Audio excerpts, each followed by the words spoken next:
Release किया। इस मौके पर अखिलेश ने मुख्यमंत्री योगी आदित्यनाथ को अपनी भाषा पर संतुलन रखने की नसीहत भी दे डाली। उन्होंने कहा कि अगर आप मेरे पिताजी को कुछ कहेंगे तो अपने पिताजी के बारे में भी सुनने को तैयार रहें। मुख्यमंत्री की भाषा से ही मंत्री भी सीख रहे हैं। अखिलेश यादव ने कहा कि बीजेपी ने कहा था 2022 तक हम किसान की आय दोगुनी कर देंगे। बीजेपी ये बताए कि किसान की आज आय क्या है। सबसे ज्यादा संकट में अगर कोई है तो वो हमारा किसान है, अन्नदाता है, जो हमें रोटी देता है, जो हमें पहनने के लिए कपड़े देता है। आज सबसे ज्यादा दुखी वही किसान है। और अगर विकास के लिए जमीन चाहिए तब भी हमारा किसान ही जमीन दे रहा है। और जहां उसको सही तरीके से योजना के बारे में समझा दिया जाता है, हमारे देश का किसान कभी भी विकास के खिलाफ नहीं है, तरक्की के खिलाफ नहीं है। बड़े से बड़े प्रोजेक्ट देश में बने हैं, किसानों ने अपनी कीमती जमीन दे दी। लेकिन आज भारतीय जनता पार्टी के सामने लगातार हमारे ये किसान आंदोलन करने वाले लोग लगातार आंदोलन कर रहे हैं। पिछले कई वर्षों से लगातार उनसे अपनी मांग रख रहे हैं। तरह तरह का तरीका अपनाया कि सरकार जाग जाए, सरकार तक बात पहुंच जाए।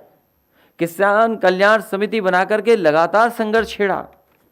मैं दोनों लोगों को, बबली गुर्जर को और सतीश राठी को बधाई देता हूं। उनके साथ बहुत सारे किसान हैं जो लगातार इसके लिए लड़ रहे हैं। मैंने भरोसा दिलाता हूं कि इस सरकार ने किसानों के साथ अन्याय किया है, पीड़न किया है, ज़मीनें भी छीन ली हैं और ऐसे काले कानून ले आए हैं कि समय आने पर किसानों के खेत की मेड़ टूट जाएगी और उनकी ज़मीन भी कब्जा कर लेगी सरकार। मुख्यमंत्री जी किसी और भाषा को जानते हैं, उनके कानों तक किसानों की भाषा नहीं पहुंचती, किसानों की पुकार नहीं पहुंचती।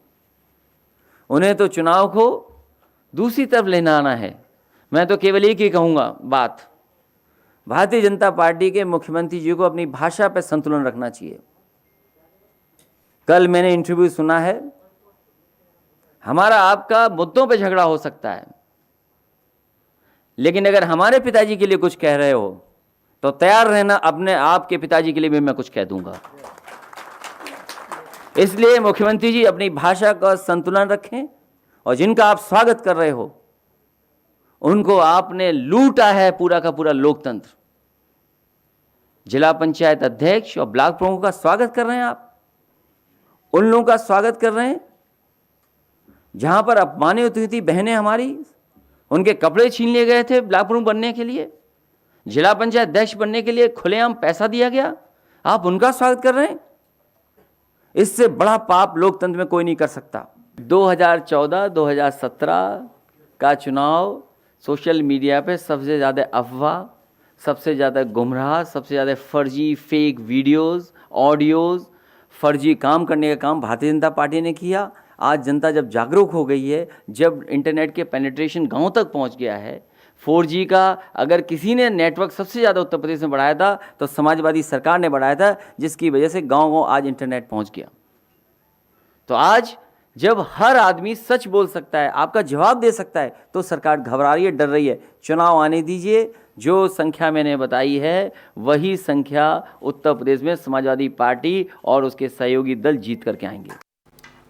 मुख्यमंत्री योगी आदित्यनाथ ने टोक्यो ओलंपिक में जैवलिन थ्रो में गोल्ड मेडल जीतने पर नीरज चोपड़ा को बधाई दी। सीएम ने कहा कि एथलीट नीरज चोपड़ा को टोक्यो ओलंपिक में गोल्ड मेडल जीतने की हार्दिक बधाई। उन्होंने ओलंपिक की एथलेटिक्स स्पर्धा में गोल्ड जीतकर जो इतिहास बनाया वो हमेशा याद रहेगा। पूरा देश आज निश्चय ही खुशी और गौरव